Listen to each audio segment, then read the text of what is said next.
Hi, and welcome to TELS 3363 Lecture 9 on proposals. This week we will again have two videos. The first video will focus on proposals generally and will hopefully be somewhat brief. And the second video will focus specifically on Project 10, which is our proposal assignment for this class.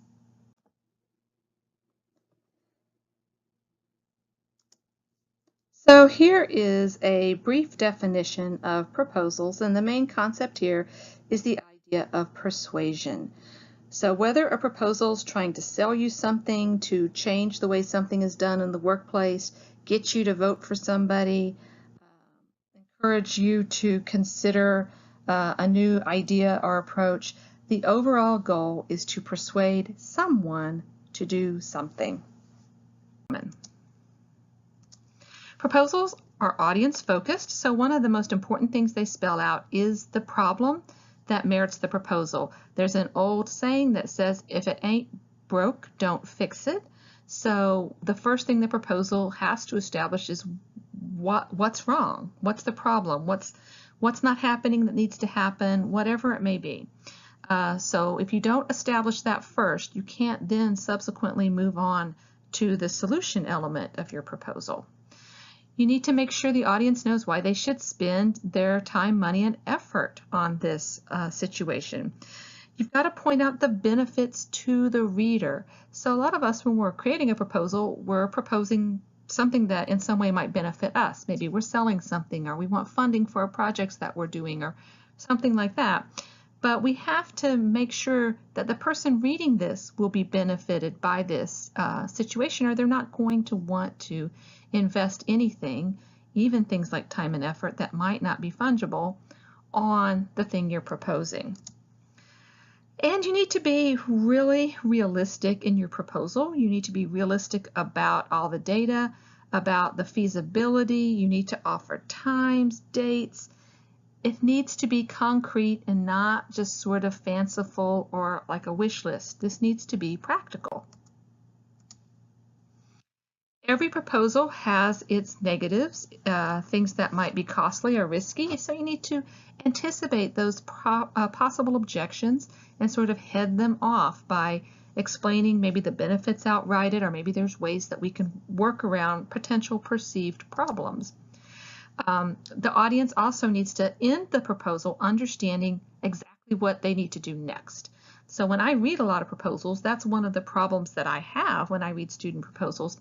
I understand the problem, I understand some of the ideas, but I don't know what I'm supposed to do about it. So this is why proposals are about persuasion and not just about griping or complaining or establishing the problem. You need to make the solution 100% clear.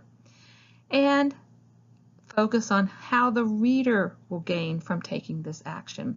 It doesn't mean that if the reader gains, you don't, or vice versa. Hopefully you both gain from the situation, but because your audience is the one reading the proposal, your audience is the one making the decision, you have to persuade the audience.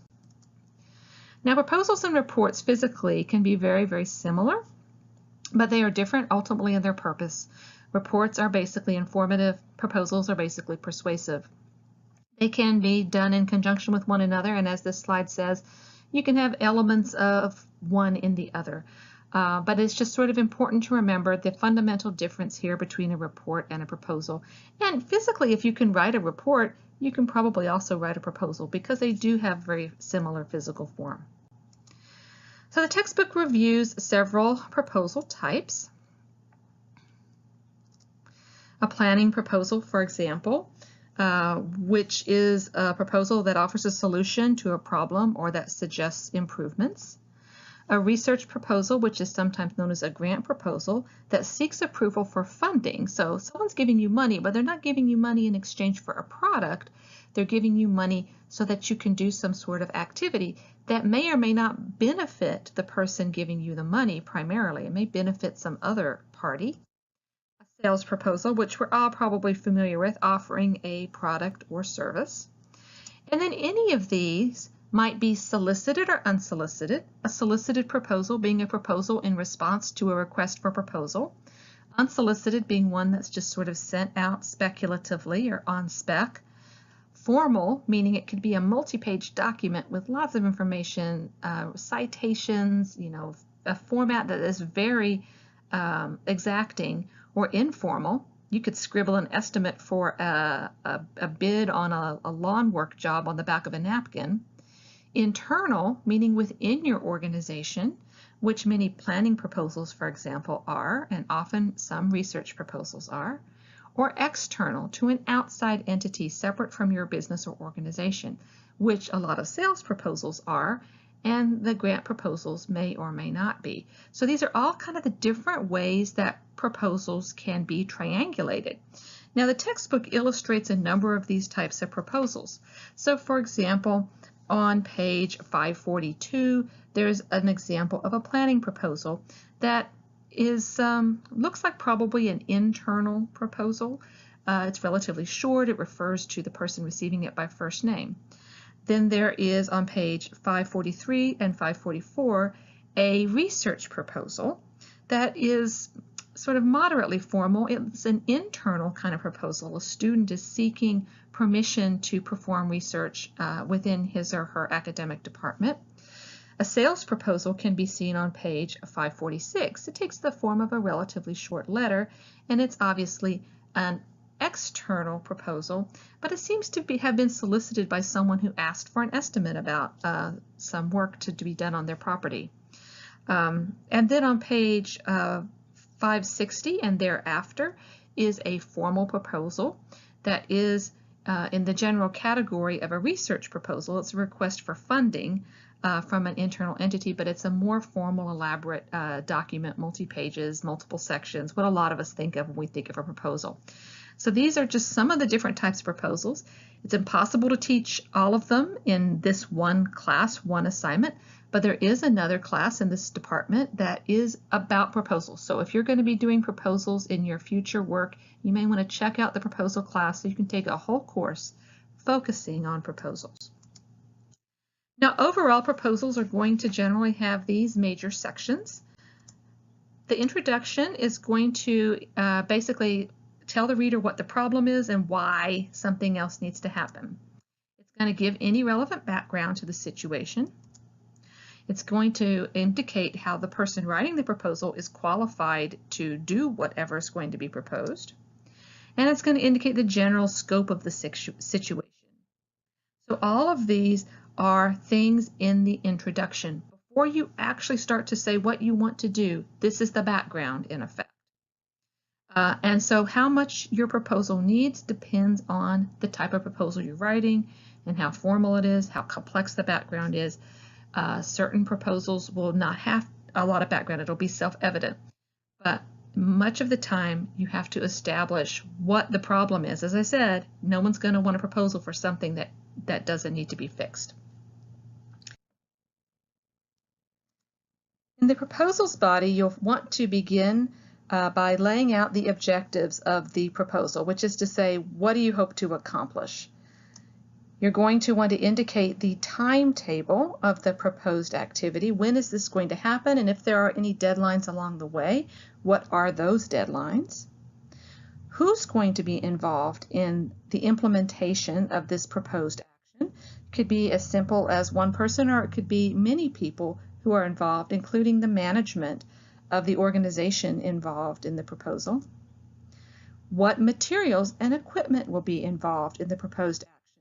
Some of those are things that you might already have available to yourself, and some of them might be things that you need to acquire. The proposals body will also want to discuss what facilities you might require for the proposed activity. Those might be things you have or things that you need to arrange.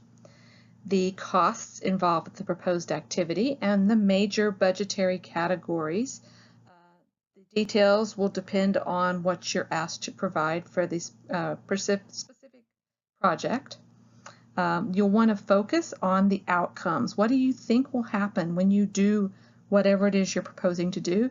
And although you'll want to anticipate problems or objections, you'll want to focus on the benefits.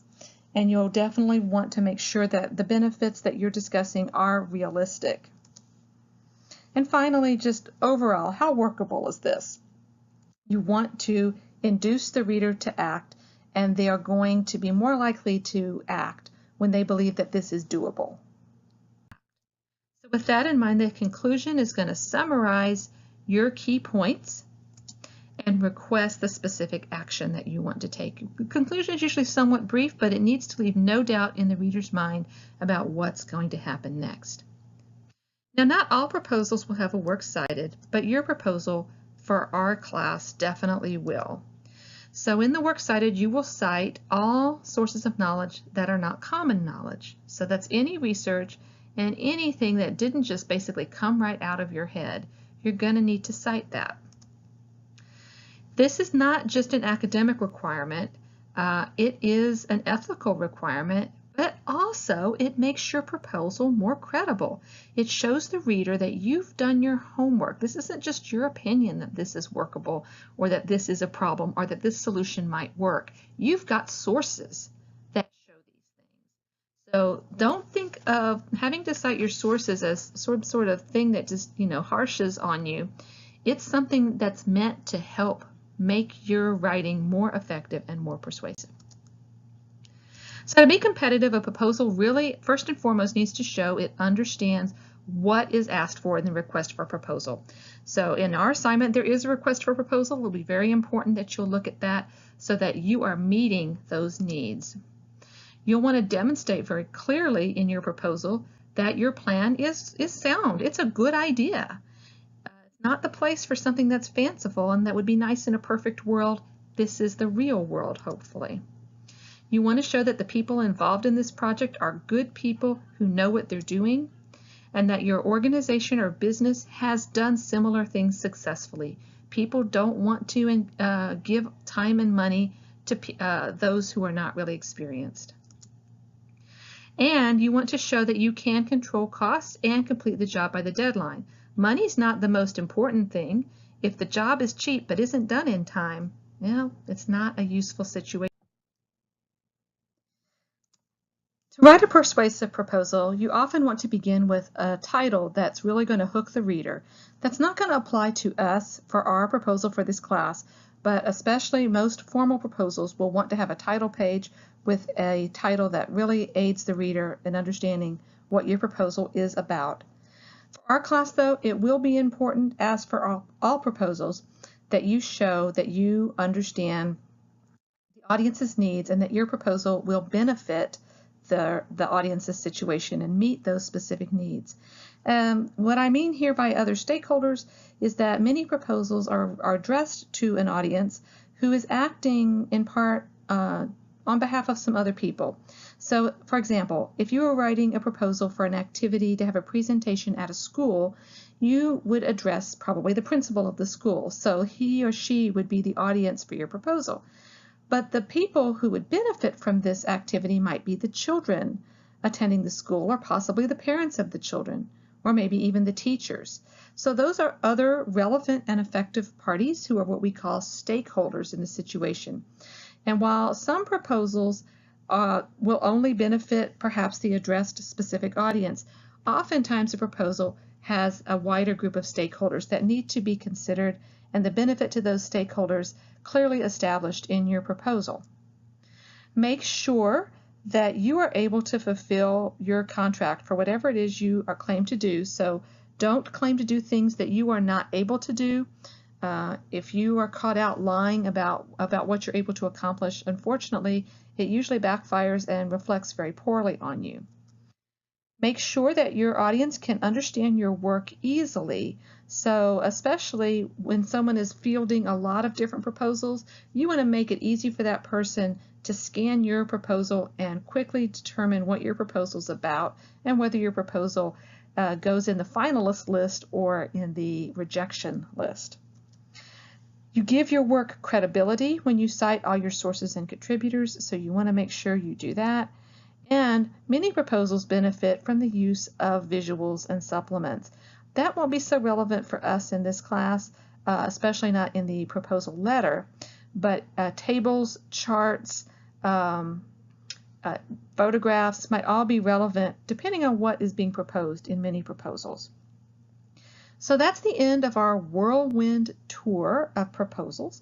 So I'm going to end this video, and you can pick up in part 2 to learn more about Project 10 in our class's proposal assignment.